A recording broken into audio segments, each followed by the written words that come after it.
একটা গাছতলায় দাঁড়িয়ে। রচনা সুনীল গঙ্গোপাধ্যায়, কণ্ঠে প্রীতম মজুমদার।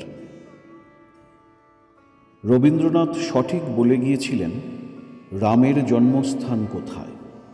যারা তা মানতে চায় না, তাদের কবিতা ও গানে, শিল্পে ও মনসুষমায় কোনো অধিকার নেই।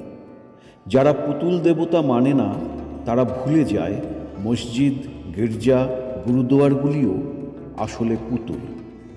তারা আত্মছলনাময় পুতুল খেলা খেলতে চায় তো খেলুক। তারা বিশ্ব নিখিলের মধুরে মধুর চিনবে না কোনো দিন।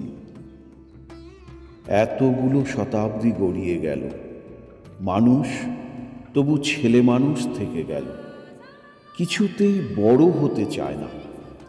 এখনো বুঝল না যে আকাশ শব্দটার মানে চট্টগ্রাম কিংবা বাঁকুড়া জেলার আকাশ নয়। মানুষ শব্দটাতে কোনো কাঁটাতারের বেড়া নেই। ঈশ্বর নামে কোনো বড়বাবু এই বিশ্ব সংসার চালাচ্ছেন না। ধর্মগুলো সব রূপকথা। যারা সেই রূপকথায় বিভোর হয়ে থাকে, তারা প্রতিবেশীর উঠোনের ধুলোমাখা শিশুটির কান্না শুনতে পায় না। তারা গর্জন বিলাসী, অনুভব করতে পারে না ঐকতান। কিছু কিছু মানুষ আমাদের সাবালক করার জন্য মাথা খুঁড়ে গেলেন।